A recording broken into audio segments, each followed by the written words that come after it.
yo creo que vayamos al libro de Apocalipsis, ¿verdad? Bueno, aquí primero en la imagen, ¿verdad? El título se llama Las cosas muertas, porque dice la Biblia que habían muerto algunas cosas en la iglesia de Sardis. Entonces nosotros nos damos cuenta, ¿verdad? Me gustó mucho esta imagen cuando la busqué porque habla de un moribundo, ¿verdad? Alguien que está, pues, entre la vida y la muerte, ¿no? Y el cuidado que tiene, ¿verdad?, la mujer para poderlo sacar adelante, ¿no? Y Dios de la misma manera con nosotros, ¿verdad?, tiene cuidado. Y dice Apocalipsis 3:1, dice, escribe al ángel de la iglesia en Sardis, el que tiene los 7 espíritus de Dios y las 7 estrellas, dice esto. Entonces, es Dios hablando. El ángel, acuérdense en la Biblia, ¿verdad? En Apocalipsis, cuando habla del ángel, habla acerca de los pastores, ¿verdad? Por eso dice que somos como ángeles, ¿verdad? ¿Por qué? Porque los ángeles traían mensajes de Dios, ¿verdad? Eran mensajeros de Dios. ¿Qué es lo que les dice? Dice, yo conozco tus obras, que tienes nombre de que vives y estás, ¿qué? Muerto. Y sigue diciendo el versículo 2. O sea, primero le hace ver su condición. Le dice, mira, no me estás tomando el pelo. O sea, yo sé quién eres, a qué te dedicas, ¿no? O sea, no le hagas al cuento, no te engañes a ti mismo. Dice, primero, ¿verdad? Le dice, o sea, yo sé lo que estás viviendo, cómo te comportas. Y después le advierte, ¿verdad? En un tono de misericordia y de amor. Sé vigilante, o sea, examínate y afirma las otras cosas que están para morir. Entonces, cuando uno se analiza, ¿verdad? Cuando uno se autoexamina, pues hay que ser muy sincero con uno mismo. Este es mi problema, este es mi talón de Aquiles. Y a trabajar para restaurar. Porque no he hallado tus obras perfectas delante, dice, de Dios. Y después le dice, acuérdate pues de lo que has recibido y oído, y guárdalo y arrepiéntete, pues si no velas, vendré sobre ti como ladrón y no sabrás a qué hora vendré, ¿qué dice? Sobre ti. Entonces le dice, ¿verdad?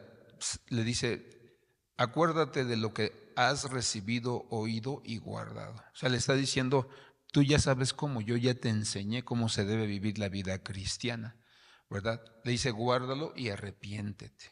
O sea, cambia tu caminar, tu actitud. Dice, si no velas, no está hablando de velar en las noches, ¿no? Sino si no te preparas, ¿verdad? Si no te trabajas en tu vida, vendré como a ti como ladrón y no sabrás a qué hora vendré sobre ti, ¿verdad? Entonces, ¿quiénes son los únicos que no van a saber cuando el Señor va a venir a nuestra vida? Pues los que no han velado, los que no han guardado, ¿verdad? Sus obras. Entonces, nosotros podemos ver que el mensaje a esta iglesia es un mensaje, ¿verdad? Muy claro, pero también como que fuerte para ellos, ¿verdad? Porque Sardis, ¿verdad? Voy a decirle quién era Sardis, ¿verdad? Dice que era una ciudad famosa en la antigüedad por su riqueza, su cultura y privilegiada por su ubicación en la ruta comercial desde el mar Egeo hasta el interior de Asia Menor. Es decir, era una ciudad bien posicionada, ¿verdad? Política, económicamente, ¿verdad? Era una ciudad donde pues la prosperidad de hermano, ¿verdad? Era una de las cosas que se movían, ¿verdad? Es como lo que llama los expertos, ¿verdad? Una cosmopolita, ¿verdad? Donde había gente de todas las naciones, ¿verdad? Y no nada más había gente de Sardis, sino que había gente extranjera que allí hicieron sus casas. Entonces Jesús le dice, vuélvete a la fe, ¿verdad? Vuelve a los fundamentos, porque Jesús le está haciendo la diferencia, ¿verdad? Una cosa es que tengas conocimiento y otra cosa es que la pongas por obra. Entonces hoy en día la iglesia tiene conocimiento de la palabra, pues claro, pero lo que no tiene es obediencia, no la lleva a cabo en su vida, ¿verdad? Y dice que el significado bíblico, ¿verdad?, de Sardis es el que escapa o lo que queda, ¿verdad? Entonces, viéndolo del lado de la condición de esta iglesia, o sea, se estaba apartando de Dios, se estaba escapando, ¿verdad?, de querer hacer la voluntad de Dios. O el otro significado, o lo que queda, ¿verdad? Es decir, tuvo su esplendor hablando espiritualmente, ¿verdad? Hablando de una vida espiritual, pero de repente pues, se alejó y lo que queda es muy poco, pero todavía tiene la oportunidad, tiene el chance, ¿no?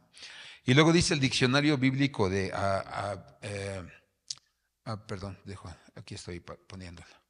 ¿verdad? Dice, es el que escapa o la que queda. Y después está el diccionario, ¿verdad? Bíblico de Abarim, que significa, ¿verdad? Sardis, viene del verbo sarar, que significa terco, rebelde. Es decir, esa era la personalidad, ¿verdad? De las personas que vivían en Sardis. Gente terca, gente rebelde. Y dice que viene de otro verbo que es sur, que significa desviarse, tomar una salida, alejamiento, llegar a un fin existencial, ¿verdad? Entonces esa era la condición de Sardis, ¿verdad? Una iglesia rebelde que caminaba en sus propios caminos, en sus propias obras, ¿verdad? Y después síguele, ¿verdad? ¿Quién era Sardis? Dice, era una ciudad de la provincia romana de Asia Menor, ¿verdad? Entonces, su cabeza principal eran los romanos, ¿verdad? Entonces, tú vas, por ejemplo, a Puerto Rico y como los americanos son los que, ¿verdad? Prácticamente es una colonia, ¿verdad? Entonces, allá se mueve el dólar, hablan inglés, ¿verdad? Es gente muy, pues muy sangrona, ¿verdad? Muy payasa. Después dice, era sede de una de las iglesias a la que Cristo le dirigió un mensaje inquietante y severo. 3. Fue la primera ciudad en acuñar monedas.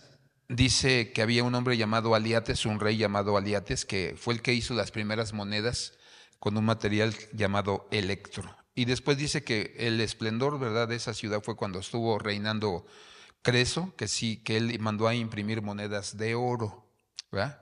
Entonces, aquí es donde nace la historia del rey Midas, ¿verdad? Se dice que la riqueza de Creso provenía del río Pactolo, donde el rey Midas se lavó las manos para liberarse del don de convertir en oro todo lo que tocaba, convirtiendo al río no en un yacimiento, dice, de oro.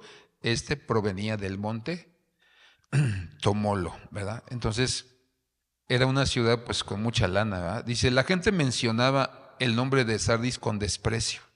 Sus ciudadanos eran holgazanes, amantes del placer y los lujos. Era una ciudad, dice, en decadencia. O sea, prácticamente una ciudad como Las Vegas, ¿verdad? Donde la gente va a deleitarse, va a hacer cosas indebidas y a perder su dinero. 5 dice, Sardis fue conquistada 2 veces fácilmente por su excesiva confianza. No estuvo, dice, vigilante. Aquí hay una historia, ¿verdad? Cuando analiza uno la historia de Sardis, era una ciudad que estaba en alto. Entonces dice que prácticamente era un lugar impenetrable, ¿verdad? Entonces, la primera vez que lo conquistaron, dice que ya estuvieron, ¿verdad?, sitiando la ciudad y decían, pues es que no se puede entrar a la ciudad, ¿cómo le hacemos, no? Y entonces dice que vieron como un soldado de Sardis, ¿verdad?, estaba en la orilla, se le cayó su casco y vieron cómo se bajó, ¿verdad?, por la parte, ¿verdad?, del barranco, por decirlo así. Vieron cómo, de dónde se agarraba, cómo bajaba, ¿verdad?, agarró su casco, ¿verdad?, y había una puerta, ¿verdad?, donde ya ahí ya pudo él, ¿verdad?, entrar. Y entonces, ya cuando analizaron eso, fue entonces, ¿verdad?, por la excesiva confianza que ellos, pues cayeron, ¿verdad?, en abandonar al Señor. Y eso es lo que le pasa a la iglesia de hoy. O sea, estamos con tanta confianza, hermano. O sea, la gente, los cristianos buscan congresos, eventos, ¿verdad? Y van y se llenan. Y quedan bien panzones y bien, ¿verdad?, cabezones de tanto conocimiento y de tanta cosa, pero, pero no hacen nada con ese. O sea, no van y le hablan a la gente, no van y muestran sus buenas obras, no.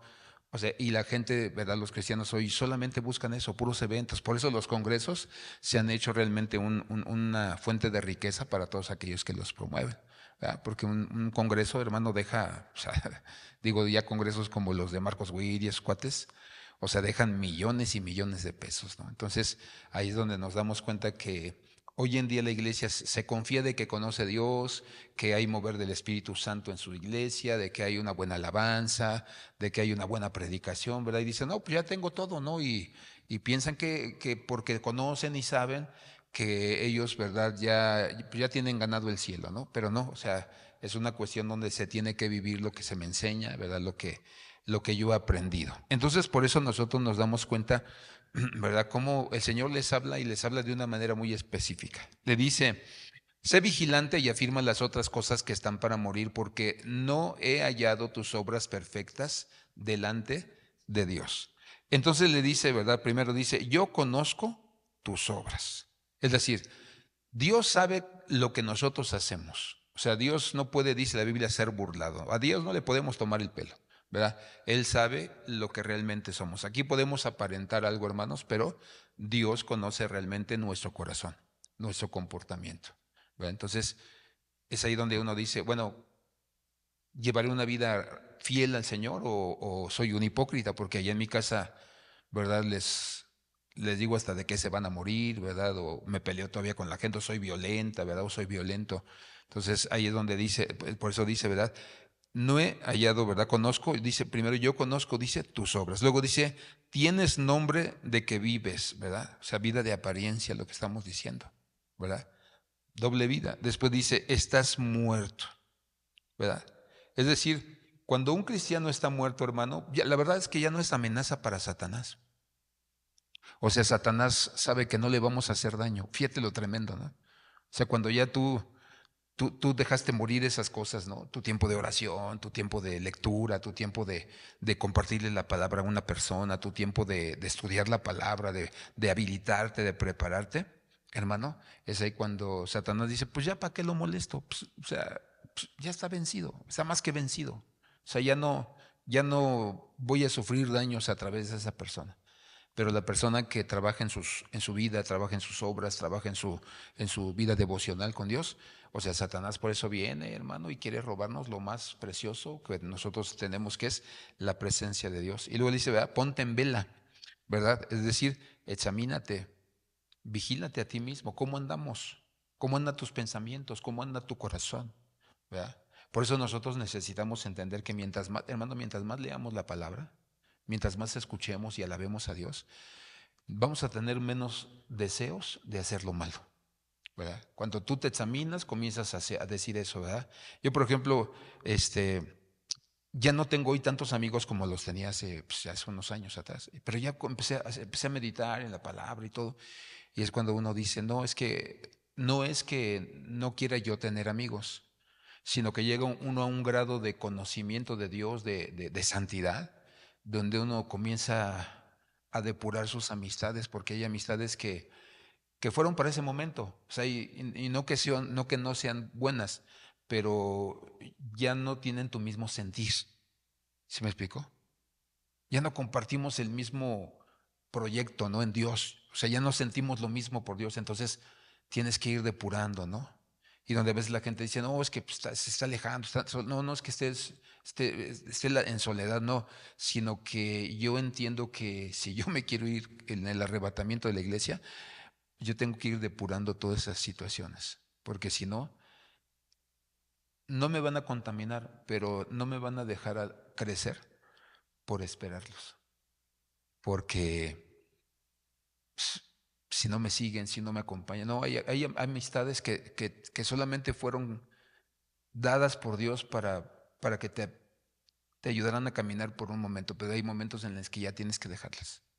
Entonces, por eso la Biblia habla y dice, examínate, o sea, examínate en todas las áreas de tu vida, porque, ¿verdad? Eso es ponerse en vela, ¿verdad? Y fortalece pues, las áreas que necesitas. Y luego dice, afirma lo que está, dice, por morir, ¿verdad? Es decir, todavía no están muertas, pero si no las trabajas, si no te examinas y cambias, pues se van a morir. Entonces, pues vas a estar en una iglesia completamente muerta, ¿verdad? Entonces, por eso nosotros nos damos cuenta que la iglesia de Sardis comenzó bien. Caminaba bien, tenía experiencias en Dios, conocía a Dios. Seguramente muchos hombres de Dios o algunos de los apóstoles llegaron a ir y predicarles a estas personas. Pero llegó el momento en el que se apartaron o se quedaron con la salvación nada más. Por eso es importante. Mira, hermano, yo antes era de los que aprendía de otros. Hubo un tiempo en el que yo aprendía y sí aprendía y me enseñaban muy bien.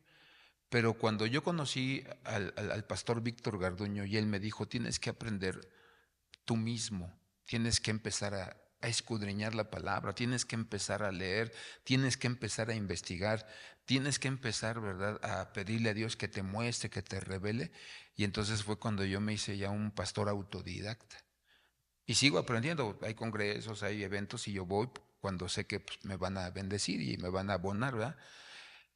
Entonces, llega ese momento en el que Pablo lo dijo, ¿no? En el siguiente versículo dice, Pablo le dice a la iglesia, ¿verdad? O sea, no te conformes con la salvación, porque mira, van a morir todas esas cosas si ahí te quedas. Dice Hebreos 6:1 en la versión Dios habla hoy. Así que sigamos adelante hasta llegar a ser adultos, dejando a un lado las primeras enseñanzas acerca, ¿qué dice? De Cristo. No volvamos otra vez a las cosas básicas, ¿verdad? Como la conversión, el abandono de las obras que llevan a la muerte o como la fe en Dios. La Biblia del lenguaje sencillo dice, por eso sigamos aprendiendo más y más, hasta que lleguemos a ser cristianos maduros. Dejemos de ocuparnos de las primeras enseñanzas que se nos dieron acerca de Cristo y no sigamos hablando de cosas simples. Dejemos de hacer lo malo, sigamos a Cristo y dejemos de pecar para no morir. Ya sabemos que debemos confiar en Dios. Entonces, si tú te das cuenta cuando ya uno comienza a enseñar cosas que ya no son la doctrina básica, mucha gente se aburre porque como ya le están enseñando, ya es como un tipo clase, la gente se aburre porque, o sea, lo que quieren escuchar es lo que conocen. Pero cuando uno les predica lo que no conocen, muchos se aburren, hermano. O muchos dicen, no, no, es que eso no está en la Biblia, no, eso está mal. Y por eso yo siempre que enseño algo, siempre te lanzo los versículos, o sea, que afirman lo que se está enseñando. Entonces Pablo dice, ya es tiempo de que no solo se conformen con la oración, no solo se conformen, ¿verdad?, con sentarse en la iglesia cada 8 días, no. Tienen que empezar a madurar de tal manera que ustedes sean luz, portavoces del Evangelio, que le hablen a una persona, ¿verdad? Porque a veces menospreciamos a los niños, hermano, pero estaba escuchando la historia, el testimonio de un varón que dice que le predicaron, ¿verdad?, cuando era niño. Y él fue el que, cuando le predicó la persona que le estaba predicando, dice que lo impactó tanto que él dice, yo creí en Dios y de ahí yo fui a mi casa, yo le hablé a mi familia. Dice, les hablé de tal manera que yo era un niño y ellos creyeron y de ahí toda mi familia fuimos a la iglesia y de ahí hemos salido siervos y siervas de Dios, ¿verdad? O sea, ya no se conformaron con la doctrina básica de orar, de leer, ¿verdad? De saber que Jesús nos salvó, que es nuestro Redentor, del bautismo del Espíritu Santo, del bautismo en agua. No, ya esas doctrinas son básicas. O sea, eso no es a base, eso se llama básico, no es a base, para que vayamos edificando en conocimiento, ¿verdad? Entonces, hermano, de que yo esté perdiendo el tiempo, ¿verdad? 1 hora o 2 horas en las redes sociales a que yo aprenda. Hay un tipo que apenas me encontré, hermano, que este cuate, en serio, mis respetos, porque habla acerca de la palabra. Y por ejemplo, yo aprendí, ahí lo guardé, aprendí por qué Jesús escupió la tierra para poder sanar al ciego. Entonces ya comienza él a mostrar los versículos de cómo la saliva para los judíos era como algo milagroso. Y entonces la saliva, por ejemplo, a él siempre le habían dicho que él no era hijo de José, le decían que era pues, un espurio, ¿no? Entonces cuando Jesús hace eso, dicen que la saliva del primogénito era tenida como algo milagroso que podía sanar, porque habían tenido testimonios de eso. Entonces, cuando eso sucedió, o sea, le habían dicho gran parte de su vida espurio, ¿no? O sea, hijo ilegítimo. Y cuando Jesús escupe, ¿verdad?, en la tierra y la hace masita y se la pone, ¿verdad?, ahí comienza, ¿verdad?, a demostrar que él era hijo de José, ¿verdad? Y que pues, el medio fue María. Entonces, eso es lo que nosotros debemos estar aprendiendo, esas cosas que nos suman, que nos enseñan, ¿sí me explico? Porque llega un momento en el que en mi vida yo he dicho, de aquí a tal fecha, a tal edad de mi vida, yo ya me voy a tener que vaciar y entonces sí voy a ser gente donde yo le voy a dar todo lo que yo sé, todo lo que yo tengo. Entonces es ahí donde nosotros vemos cómo esta iglesia se había conformado con las doctrinas básicas, pero eso les hizo debilitarse, confiarse. Ya no se preocupaban por orar, ya no se ponían 1 hora para leer, entonces tenían una vida donde sin darse cuenta comenzaron a vaciarse del Señor, a vaciarse completamente. Entonces es ahí donde nosotros nos damos cuenta de la importancia de esto. Ahora, ¿de qué nos habla la madurez? La palabra que se usa dice que vayamos a la perfección o a la madurez, ¿verdad? Es teleiotes, que significa el estado de una persona. ¿Cuál es el estado? Completo, ¿verdad? O sea, si está hablando de completo, está hablando de vacío, de medio y de completo, las tres etapas, ¿no? De un estado. Entonces, dice que nosotros tenemos que llegar a la perfección. Mental, moralmente, debemos ser perfectos. Debemos tener un conocimiento pleno. ¿Verdad? Estamos recibiendo una enseñanza donde ayer fue el seminario se llama actualización ministerial, y estaban tocando un tema de evangelismo y todo, ¿no? Y las dos personas que intervinieron, otra habló sobre los hijos, pero las dos personas hicieron la pregunta y dijeron, es que la pregunta que les van a hacer al que evangeliza o aún tus hijos en tu casa va a ser, ¿verdad? ¿Por qué Dios permite que pasen cosas malas o que la gente sufra? Y ahí es donde tú tienes que tener una respuesta bíblica y acorde para que, o sea, no defraudes, ¿verdad?, a Dios ante las personas. Entonces, si ustedes se acuerdan, nosotros hablamos, ¿verdad?, hace algunas semanas atrás, sobre por qué sufre la gente. ¿Verdad? Y hablábamos acerca, ¿verdad?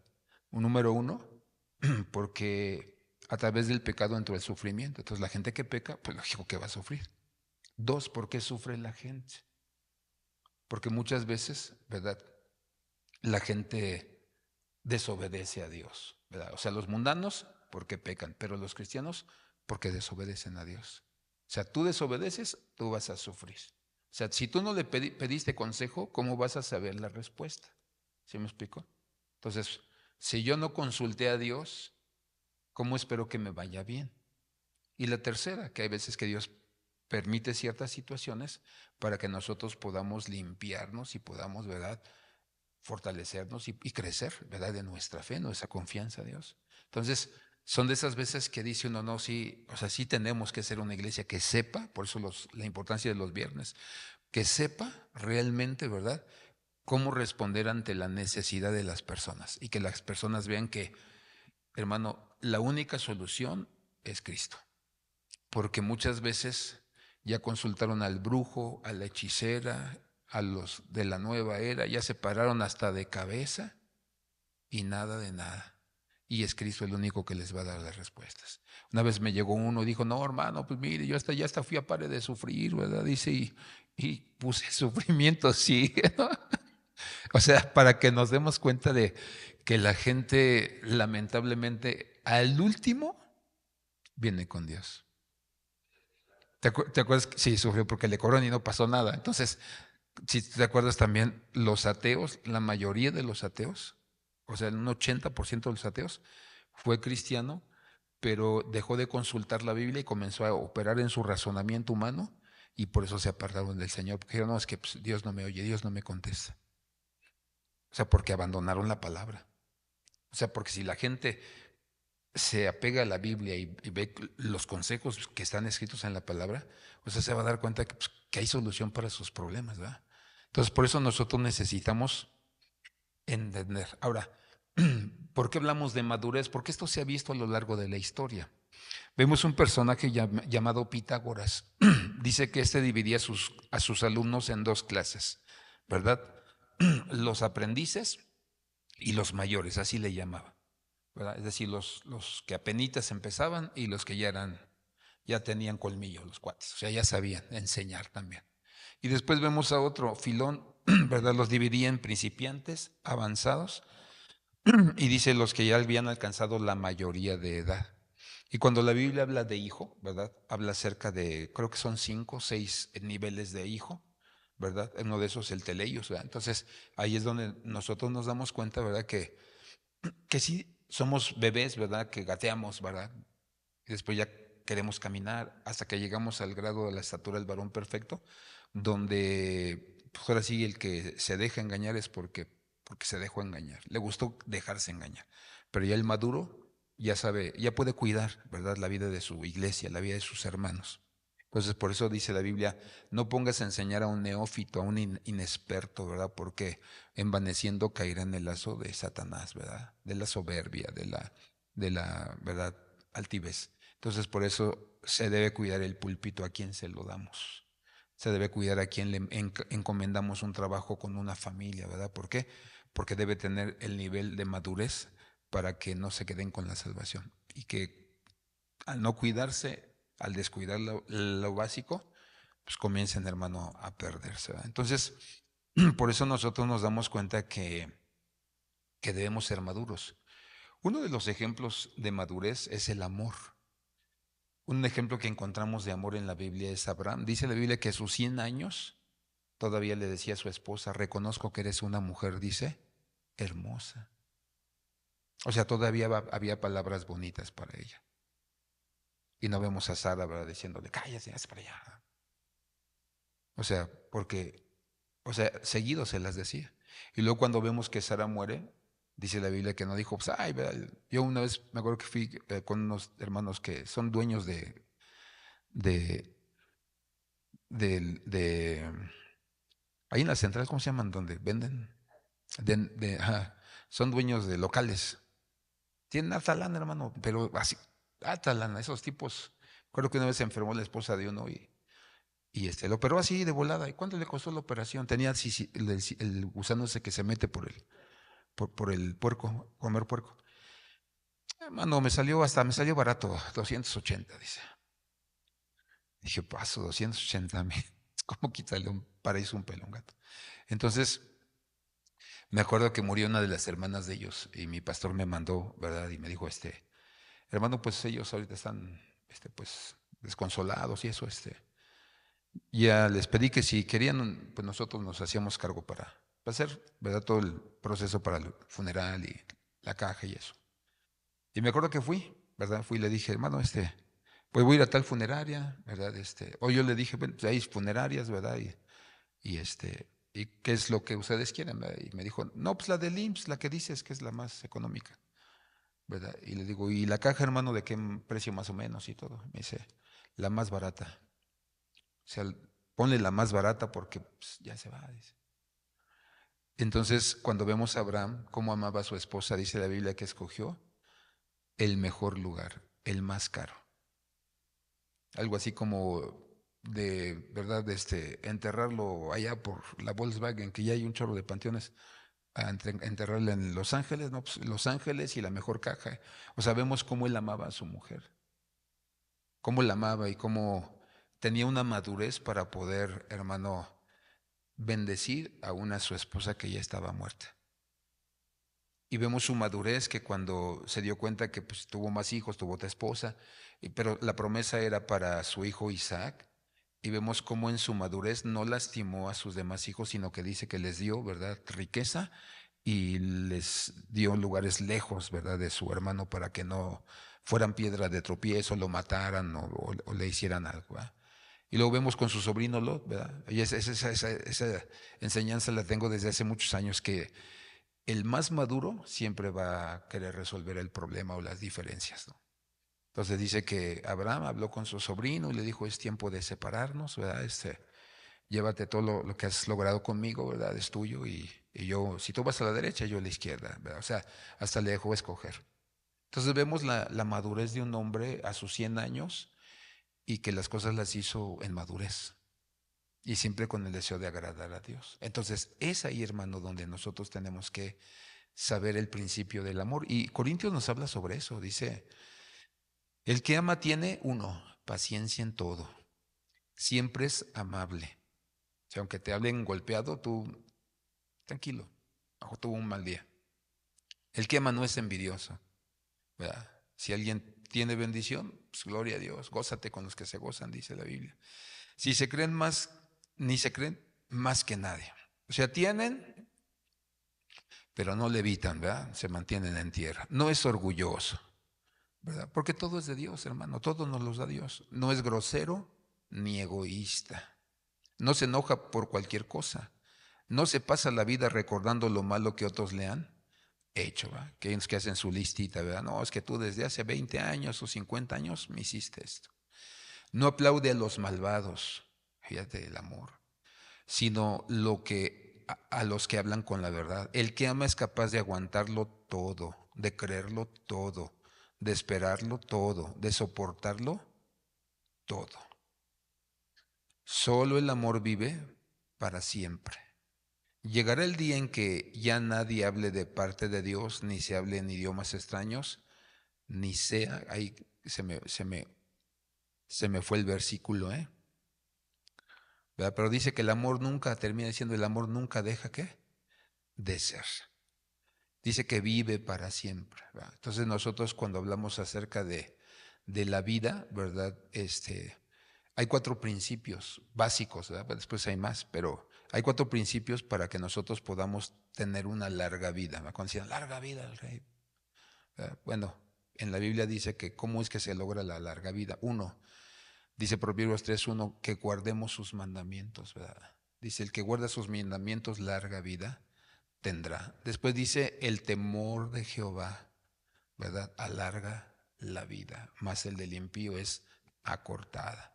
Y después dice, larga vida al que anda en sus caminos. Primer libro de Reyes 3:14. Y luego dice, honra al padre, dice, y a tu madre, Efesios 6:3. Entonces nos damos cuenta que es como nosotros nos damos cuenta que cuando maduramos, o sea, nosotros tenemos una vida. Por eso dice David, ¿verdad? Que él habla ahí en el Salmo, y bueno, en varios salmos cuando dice, ¿verdad? Yo iré a la tierra de los vivientes.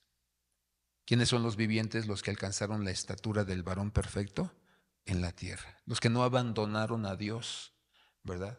Los que no dejaron morir aquellas cosas, ¿verdad? Que eran básicas para la vida de cada uno de ellos. Entonces, la pregunta es, ¿de qué no debo separarme, ¿verdad? ¿De qué es de lo que yo no me debo separar? ¿Verdad? Porque ellos se separaron del Señor, se apartaron de Dios, ¿verdad? Ya no estaban con Dios. Y la primera cosa es, hermano, que no debemos separarnos de la palabra de Dios. Me encantó esta imagen porque ahí vemos a Josué, ¿verdad? Cuando va y conquista Jericó. Déjenme ponerle brillo para gozarme con esta imagen. Y vemos ahí que cuando oran, ¿verdad? Cuando van cantando, ¿verdad? Alabando y dan el grito, ahí está Jesús colapsando, ¿verdad? Los muros de Jericó, que más dicen que cabían 6 carros, ¿verdad? En el muro de Jericó, de tal manera que eran unos muros completamente gruesos, ¿verdad?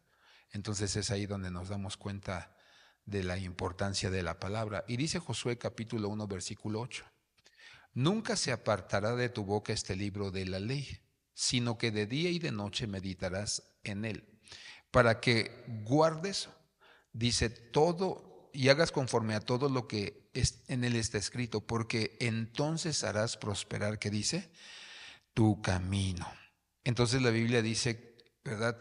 Nunca se apartará de tu boca este libro, dice, de la ley.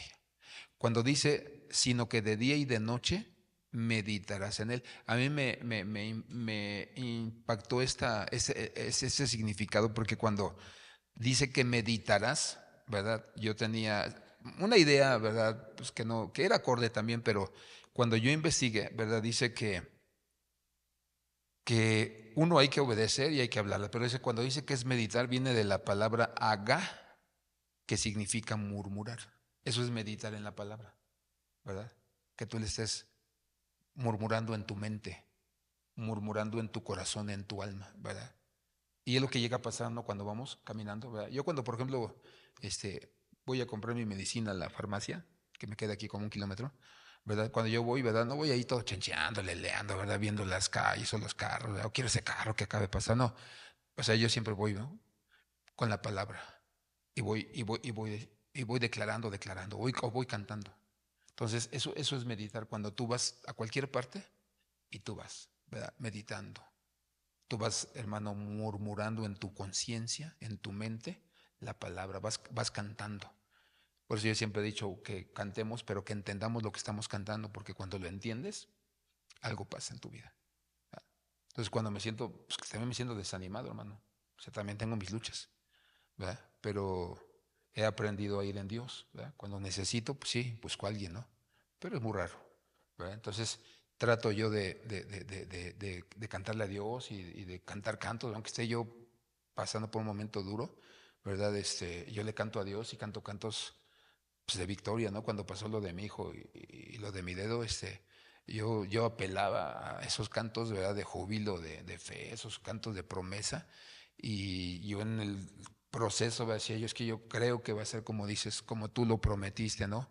No quiero creerle las circunstancias, ¿no? Y Dios, hermano, pues no nos dejó a nosotros avergonzados. Hay muchos hermanos en la congregación que a veces dicen, no, es que en mi trabajo nadie me quiere, hermano, es que tengo problemas con todos, hasta con los vecinos. Y entonces, ¿cuál es la razón? Pues que no está la palabra en nuestros corazones, en nuestros pensamientos. O sea, porque de lo que yo estoy lleno, de eso es de lo que yo hablo. Entonces, por eso nos damos cuenta que de que no hay que apartarse, número uno, de la palabra. ¿Por qué? Porque la palabra es vida, porque la palabra nos da fuerzas, la palabra nos renueva, la palabra nos abre el entendimiento, la palabra nos advierte, la palabra nos aconseja, etcétera, etcétera. Y después, ¿de qué más no debemos alejarnos? De consultar a Dios. Cuando nosotros, hermano, no lo consultamos, nos pasan cosas. Y me gusta mucho este ejemplo. Dice, yo soy la vid, vosotros los pámpanos, el que permanece en mí, y yo en él, este lleva mucho fruto, porque separados de mí nada podéis, ¿qué dice? Hacer. Entonces, el que no le consulta a Dios, pues va a sufrir las consecuencias. El que no consulta a Dios va a sufrir las consecuencias, ¿verdad? Cuando vemos un ejemplo en Reyes, ese ejemplo me gusta mucho. Siempre lo uso cuando las personas les pasan cosas y no consultaron a Dios. Dice, está hablando del rey de Israel, que era el rey Acab, está hablando del rey de Edom y el rey de Judá, que era Josafat. Dice, y dijo, ¿verdad? Dice que los invitó a salir a la guerra, se le estaba revelando un rey que le rendía tributo, ¿verdad? Y le pagaba, ¿verdad? Tributo. Y dice que se murió su papá, entonces quedó él como rey y se le reveló, dijo, ya no te vamos a dar tributo. Entonces fueron contra ellos, ¿verdad? Para someterlos y para que obedecieran. Pero dice la Biblia que no consultó a Dios, dice, y llegó a cierto momento, hermano, y entonces dice la Biblia que pasaron cosas. Dice, y dijo, ¿por qué camino subiremos? Le preguntó el rey Josafat. Y él respondió, por el camino del desierto de Edom. O sea, no consultó a Dios. Y después, ¿qué pasó? Segundo de Reyes 3:9. Fue el rey de Israel con el rey de Judá y el rey de Edom. ¿Verdad? El rey de Judá era Josafat, de Israel era Acab, ¿verdad? Pero el rey de Edom no se menciona su nombre. Dice, y dando un rodeo anduvieron 7 días de camino y no había agua para el ejército ni para los animales que los seguían. O sea, se quedaron sin agua.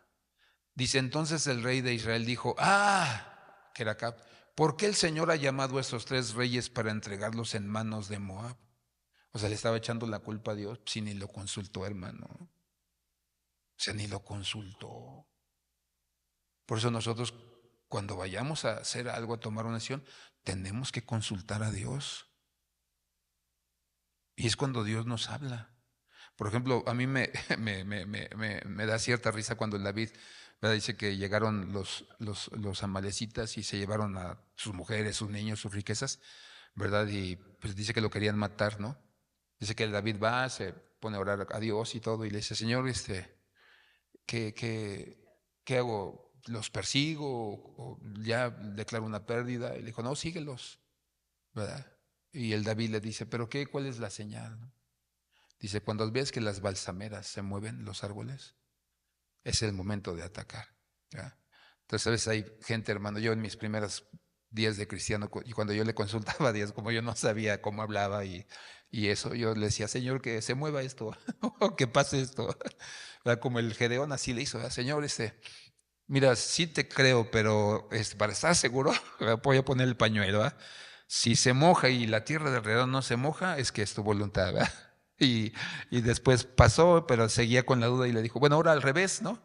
Que se moje la tierra menos el paño, ¿no? Entonces, a veces digo, aunque consultemos a Dios así, hermano, en nuestra inmadurez, o sea, Dios no responde de una u otra manera. Pero no consultarlo, híjole, trae consecuencias. Trae tristeza, trae frustración, trae vergüenza. Por eso hay que consultarlo en todo. O sea, no debemos ser ya cristianos, hermano, almáticos, donde las circunstancias, la situación nos gane la emoción. Y, no, sí, vamos a hacer esto, ¿no? Y porque creo que esto es, no, vamos a consultar a Dios. Que Dios nos diga, nos enseñe qué camino debemos tomar. Yo me acuerdo cuando le consulté esta última vez con lo de mi hijo, de mi hijo David, ¿verdad? Decía, Señor, son 17,000 pesos. Yo sí creo que me los puedas dar, pero ¿cómo? ¿Qué hago? Y así clarito oí la voz que me dijo, pues ponlo a que haga talento al chavo. Y así, pues sí, es cierto, ¿no? Pues que se flete el chavo también, que le sufra. ¿Verdad? Y yo dije, yo tengo tanto en el banco, Señor, pero, ok, ya está eso, pero ¿cómo? No te preocupes, o sea, tú solamente haz lo que te dije y lo demás yo me encargo. Entonces no ha faltado gente, hermano, que llegue con él o conmigo, hermano, mire, aquí está, hermano, quiero apoyar, hermano, quiero sembrar, hermano, esto, de una o de otra manera. O sea, ha habido talentos en los que la gente ha puesto todo el talento. Entonces él se queda con la ganancia. Entonces, de esa manera lo han bendecido. O sea, por eso, cuando tú consultas, yo siempre he aprendido el cómo, el cuándo y el dónde. No sé cómo Dios se vaya a mover, pero de que Él me dijo que yo haga algo y que Él se va a mover ahí, o sea, yo ya no estoy ahí peleándome, pero ¿cómo? ¿Cuándo, Señor? Es que yo los necesito. No, yo he aprendido a consultar, a pedirle y entonces, hermano, dice la Biblia que no seremos avergonzados. ¿Y de qué más no nos debemos apartar? De la oración, ¿verdad? Porque cuando algo nos pasa, lo que menos hacemos es orar y estar de chillones, hermano, y lamentándonos. Dice Mateo 26:36. Entonces llegó Jesús con ellos a un lugar que se llama Getsemaní. Y dijo a sus discípulos, sentaos aquí, entre tanto que voy allí, ¿qué dice? Y oro. ¿Y qué dice la Biblia? ¿Cómo se los encontró? Durmiendo, ¿verdad? Entraron también en un proceso de depresión, dicen los escritores bíblicos. O sea, estaban deprimidos porque iban a perder a su Señor. Pero nosotros sabemos que nuestro escudo es la oración. O sea, tú no oras y no tienes, hermano, protección. Hemos aprendido, segundo, que las batallas se ganan de rodillas, no chillando, no renegando, no menospreciando. Al contrario, se ganan de rodillas. ¿Verdad?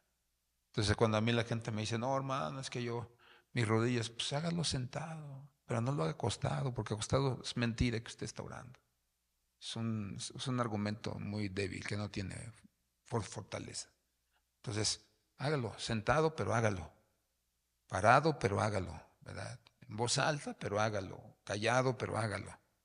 ¿Por qué? Porque hay una cosa muy importante. La gente se da cuenta si oramos o nosotros no oramos.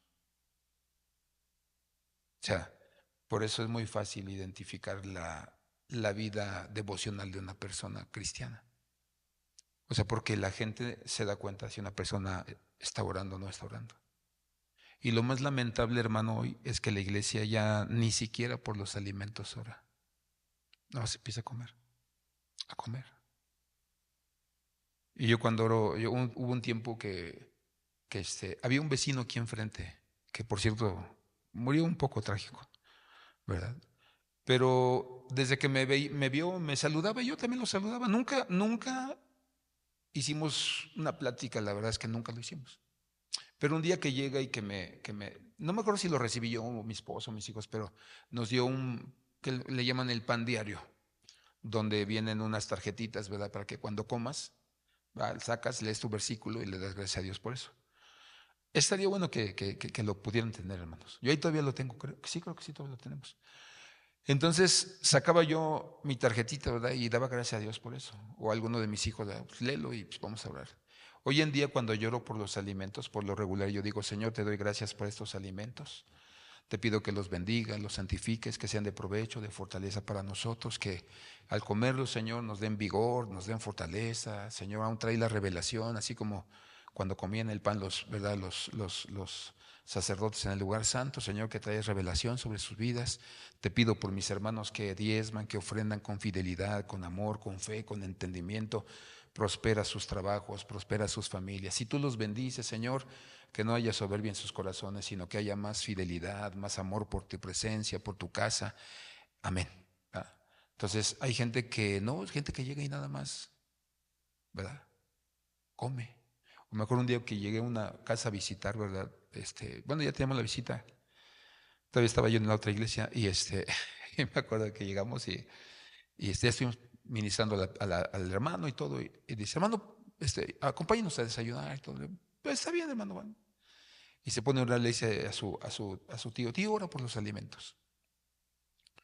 Por eso digo, hay que saber orar hasta por los alimentos, ¿verdad? Porque empezó, Señor, te doy gracias por estos alimentos, gracias por estas tortillas, Señor. Guarda los que las hacen en las harineras, Padre. Que no se descompongan las máquinas, Padre. Guarda los que se le caigan los costales encima de la cabeza. Dijo, Dios mío, que no sé quién le enseñó a orar, pero eso no se hace, ¿no? Entonces, por eso decimos, ¿verdad? Que necesitamos entender la importancia de que nosotros debemos orar a Dios, que eso no quede en segundo lugar, no quede en tercer lugar. Porque si no oras, si no pides, ¿qué dice la Biblia? Si pedimos, ¿qué? Recibiremos. Entonces, si no pides, ni cómo ayudarnos, ¿no? O sea, si tú no pides, pues simplemente no recibes, ¿no? ¿Verdad? Entonces es ahí cuando hay que enseñar. Por eso la importancia de la doctrina de la oración, ¿verdad? Entonces ya hemos enseñado la oración de los 5 dedos, ¿no? ¿De qué nos habla este dedo? No, de que es el dedo que está más cerca de nosotros y primero tenemos que orar por nosotros. Padre nuestro que estás en los cielos, santificado sea tu nombre, hágase tu voluntad como en el cielo, también en la tierra. Entonces, Señor, ayúdame a mantenerme en tu voluntad, porque a veces quiero hacer mi voluntad y ahí se sigue todo. Después dice que oremos por quién, por los que nos enseñan. Así dice el profeta, ¿no? Así dice el Señor. Después dice arriba, por las autoridades. ¿Quiénes son nuestras autoridades? Los pastores, los que gobiernan, nuestros padres, etcétera, etcétera. Ahí está 1 Timoteo capítulo 3, ¿no? Que oremos por los que están, ¿qué? En eminencia. Yo creo que es 2. Después, ¿verdad?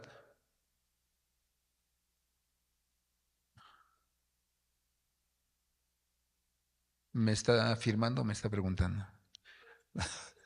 O sea, por eso, ¿me explico? O sea, debemos manejarlo, ¿va? Yo sé que ahorita pues ni yo me acuerdo de todo, pero sí necesitamos tener claridad en eso.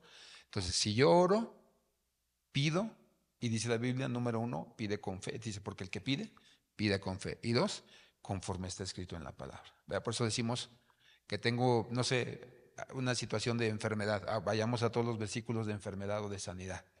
Que necesito prudencia. ¿Verdad? Un hermano me dijo, hermano, es que yo soy bien imprudente. Le digo, a ver, mira, te voy a dejar una tarea. Vas a buscar todos los versículos, ¿verdad? En el Google. Ahí escribe prudencia, lengua. ¿Verdad? Entonces, vas a imprimirlos, todos los versículos, y entonces tú los vas a estar leyendo, tratar de entenderlos, y entonces eso te va a ayudar a ser prudente, ¿verdad? En tus caminos. Y después nos habla acerca del servicio, ¿verdad? El servicio a Dios. Me acuerdo yo mucho cuando iba yo con el pastor Víctor, ¿verdad? Habló, una vez nos contó una ilustración, ¿verdad? O más bien sí fue una experiencia. Dice, y hubo tal desacuerdo entre ellos que se separaron el uno del otro, Bernabé y Pablo. Bernabé tomando a Marcos navegó, dice, a Chipre, y Pablo escogiendo a Silas salió encomendado por los hermanos a la gracia de Dios. Es decir, aunque tuvieron ahí una pequeña diferencia, pues ya la sabemos, ¿verdad? Que Marcos los abandonó en el primer viaje misionero, Pablo se enojó, ¿verdad? Tenía su carácter, ¿verdad? Todavía tenía que trabajar. Y dice que ya en el segundo dijo, pues vamos a llamar a San Marcos otra vez. Dijo, no, ¿sabes qué? Olvídate, ese tipo, no, ni me lo menciones, ¿no? Entonces dice que se separaron y todo, pero dice la Biblia que no, que no, que no se quedaron sin hacer nada, ¿no? Que se dividieron. Por eso no, dice que cada quien comenzó, ¿verdad?, a hacer la obra del Señor.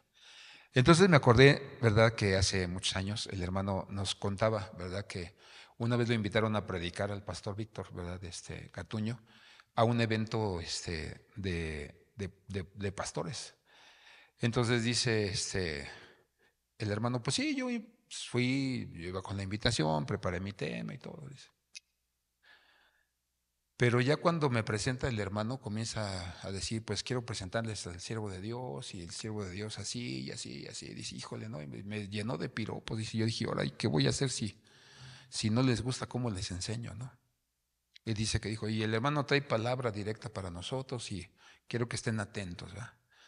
Y dice que en eso el hermano estaba, bueno, ya pasó, saludó y dice, pues vamos a orar, hermanos, para. Dice que cuando estaba orando le vino una revelación así, donde dice que veía puros yugos de los que usan los bueyes, ¿verdad? Para trillar la tierra. Dice, pero vi los yugos así como en los deshuesaderos de carros, que están así como acomodados uno de otro, ¿no? Y así, y están en fila y todo en orden. Dice, y yo vi yugos así. Y en eso yo empecé a predicarles y de repente me vuelve otra vez la visión. Y entonces dice, y entonces yo entendí, dije, ¿saben qué, hermanos? Dios me está mostrando una visión. Y Dios me está diciendo que muchos de los que están aquí ya no quieren servir a Dios como cuando Dios los llamó. Han dejado, ustedes son bueyes, figura de los ministros, ¿verdad? Dice, y ustedes han dejado el yugo y están haciendo cosas que Dios no les está mandando, ¿no? Dice que comenzaron a ministrar, dice, ya ni acabé yo de terminar cuando, de predicar, dice, cuando comienzan a llorar y comienzan a ser quebrantados, ¿no? Dice, por la visión que Dios me dio, porque muchos de ellos estaban ya haciendo la obra negligentemente, sin amor, no obedecían a Dios, no oían ya la voz del Señor, ¿verdad? Entonces, es ahí cuando nosotros nos damos cuenta que a veces como servidores, ¿verdad? Abandonamos el servicio, ¿verdad? Lo abandonamos y decimos, pues, ¿para qué voy al culto? ¿Para qué esto? Ya no. Llego tarde, ¿verdad? Cabo, no soy importante, ¿verdad? Entonces, como que vamos abandonando eso. Entonces la iglesia de Sardis fue abandonando eso, su posición, y por eso les dice a otra iglesia, ¿verdad? No dejes que nadie tome tu corona. O sea, porque la corona ahí estaba, pero la descuidaron, ¿verdad? Descuidan su lugar, descuidan su posición. Y ahí es donde nosotros necesitamos, ¿verdad? Saber que, pues, que necesitamos, ¿verdad? Trabajar en algunas áreas. Y luego dice Lucas 9:62, y Jesús les dijo, nadie que después de poner la mano en el arado mira atrás es apto para el reino de Dios. Y lo dice Proverbios, ¿verdad? Que si no hay bueyes, dice que el granero está vacío. Pues debe haber gente madura, debe haber gente preparada. ¿Para qué? Pues para poder, ¿verdad? Realmente traer almas, ¿verdad? A la iglesia. Y la última, la cobertura, ¿verdad? Hay gente que abandona la cobertura, ¿verdad? Dice la Biblia que a Jesús lo abandonaron antes de este versículo, ¿verdad? Dice la Biblia que lo abandonaron. Dice, y decía, por eso os he dicho que nadie puede venir a mí si no se lo ha concedido el Padre. Dice, como resultado de esto, muchos de sus discípulos se apartaron y ya no andaban, ¿qué dice? Con él. Y entonces dice, ¿verdad? Que a los que se quedaron, ¿verdad? Jesús les dijo. Entonces Jesús les dijo a los 12, ¿acaso queréis vosotros iros también? Entonces hay mucha gente que ya aprende y piensa que no necesita a sus mentores o a su pastor. Y entonces ya, ¿verdad? Dice, no, ya sé todo, ¿verdad? Y por eso a veces hasta dividen las iglesias. Y el que está a la cabeza también debe saber cuándo hay que soltar a sus ministros, ¿verdad? O sea, porque hay ministros que ya están listos para levantar una iglesia, ¿no? Entonces llega el momento en el que cuando tú te das cuenta que ya está en cierta forma incómodo, como que él ya quiere, ¿verdad? Desarrollar. Es ahí cuando, órale, vete a abrir la obra, ¿verdad? Y yo siempre he sido de la opinión, ¿verdad? Ok, vete a abrir la obra, no sé, vamos, ¿qué lugar Dios te ha hablado? No, pues tal lugar, ¿verdad? O sabes qué, llévate, no sé, los que viven en cierta colonia y abres la obra, ¿verdad? Comienzas, tienes para tu ofrenda, ¿verdad? De cada semana, este, trabajamos para el local, ¿verdad? Cuánto se tiene que pagar, que junten también los hermanos, ¿verdad? Te voy a llevar, ya te voy a llevar equipo de sonido para que no batalles, ¿verdad? Te voy a mandar, no sé, por semana 2 personas para que te ayuden a las visitas, para que te ayuden a hacer, no sé, evangelismo, pero la cobertura también tiene que ponerle ganas, ¿verdad? O sea, no nomás es mandarlos a la deriva, ¿verdad? Porque, por ejemplo, yo nunca he visto una horrera que empiece nomás con un anaquel, ¿no? No, la horrera empieza con todo, ¿no? Una Comets cuando labran, empieza con todo y los colores de la Comets y aquí hay una Comets, ¿no? Y tiene un chorro de pintura, ¿no? Entonces ahí es donde nos damos cuenta que la cobertura tiene que trabajar. Y perdón, no era la última, la responsabilidad, ¿verdad? Cuando nos apartamos de Dios, somos irresponsables. Miren lo que hizo Jesús. Dice, en ese momento llegaron unos fariseos diciéndole, sal y vete de aquí, porque Herodes te quiere matar. Y entonces, ¿qué les respondió Jesús? Él les dijo, id y decidle a ese zorro, yo expulso demonios y hago curaciones hoy, ¿qué dice? Y mañana. Ese zorro, ¿se acuerdan el domingo que vimos las levaduras? Era uno de los Herodes, ¿verdad? Herodes era nomás el título, pero tenían sus nombres. Dice, dile, yo expulso demonios y hago curaciones hoy y mañana, es decir, sano enfermos. Y al tercer día cumplo, ¿qué dice? Mi propósito. Ya lo hablamos el día del Viernes Santo, según, ¿no? Que no murió en viernes, ya explicamos por qué. Dice, sin embargo, debo seguir mi camino hoy y mañana y pasado, ¿qué? Mañana. Es decir, iba a ser crucificado el miércoles, ya lo explicamos. Porque no puede ser que un profeta muera ¿fuera de qué? De Jerusalén. O sea, Jesús sabía que iba a morir, pero hasta el último momento dice que cumplió con todo lo que le pidió su papá. O sea, él fue responsable, ¿verdad? Y cuando nosotros nos acercamos a Jesús y no nos alejamos de él, somos personas responsables, ¿no? A mí me gusta mucho escuchar cuando esposas me dicen, no, hermano, la verdad es que mi esposo es bien responsable. Siempre me da mi gasto, siempre suple las necesidades, ¿verdad? Porque hay esposas que nada más ven, hermano, muros con trinchetes o tranchetes, como dicen, ¿verdad? Donde dicen, es que mi esposo es que mi esposo, y de verdad, hermano, o sea, es muy raro el caso cuando una esposa le diga a su esposo, oye, gracias. Gracias porque todos estos años me has cuidado, me enfermo y me atiendes, no eres una persona irresponsable, atiendes a mis hijos, les diste estudios, o sea, me tratas bien, no me pegas, ¿no? O sea, porque hay mujeres, hermano, que pues, les dan unas golpizas terribles, ¿verdad? Pero pocas mujeres le pueden decir a su esposo, sabes que muchas gracias, porque de verdad eres responsable. O sea, no me tienes para acá, para allá, ¿verdad? O viviendo en un cuartito, ¿verdad? Y es lo único que tenemos, ¿no? Entonces, cuando nosotros estamos cerca de Jesús, hermanos, somos responsables. Somos personas que cumplimos con nuestra tarea. ¿Sí me explico? O sea, tú sabes cuál es tu tarea, tú cumples tu tarea. Te den gracias o no te den gracias, ¿verdad? Si te dan gracias, pues qué bueno, ¿no? Pero si no te dan gracias, todo lo que el hombre sembrare, eso también segará. Entonces, pues vamos a orar a Dios que nos ayude a nosotros a permanecer fieles a Dios. Que esas cosas que quizá están muertas podamos nosotros revivirlas. ¿Sí me explico?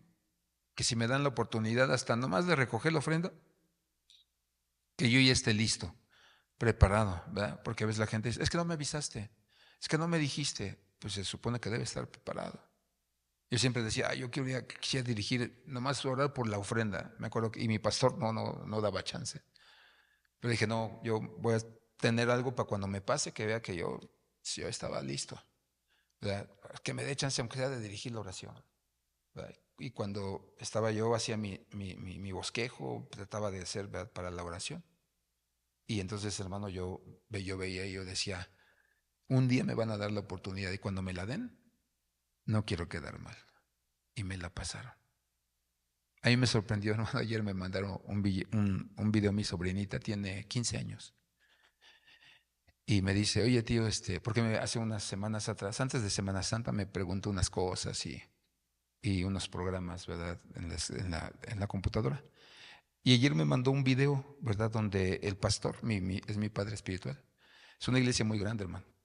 Pero el pastor escogió 7 jovencitos de las reuniones familiares que tiene para que ellos den las 7 palabras. Y a ella ella dio la palabra de tengo sed, tengo sed. Entonces, y ahí la veo ahí.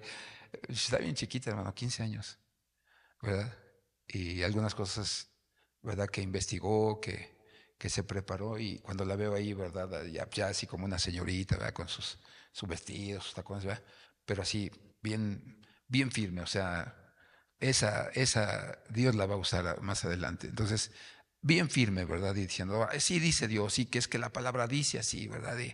Y todo, ¿no? Y como adolescente diciendo sus dichos y eso, ¿no? Pero dices, pero no se rajó. 15 años y no se rajó y delante de tanta gente. Que había un nervio, sí había. Pero cuando ya le dijeron, tú vas a participar, luego se empezó a hacer orar con sus papás, me llamó, ¿verdad? Y dijo, órale, me están dando la oportunidad, vamos a aprovecharla y vamos a darle, ¿verdad? Entonces, hermanos, vayamos hacia la madurez, crezcamos en Dios, tengamos una mentalidad diferente, aprendamos a escudriñar la palabra, a encontrar las perlas de la palabra, ¿verdad? Donde decimos, sí, yo sí tengo mentores, me enseñan, aprendo. A mí siempre el pastor Víctor me dijo, mira, yo te enseño, puedes ver mis estudios, pero aparte Dios te va a hablar a ti. Lo que Dios te hable a ti, eso es lo que más tienes que enseñar. Entonces, a partir de ello, hermano, de verdad trato de declarar, ¿verdad? Lo que Dios habla a mi corazón. ¿Verdad? Y una de las cosas que están o que estaban era esto, ¿verdad? Donde a veces uno tiene que reconocer que se muerten ciertas cosas en el Señor en nuestras vidas. Pero lo bueno de este versículo es que dice, ¿verdad? Examínate, vela para que vuelvan a revivir.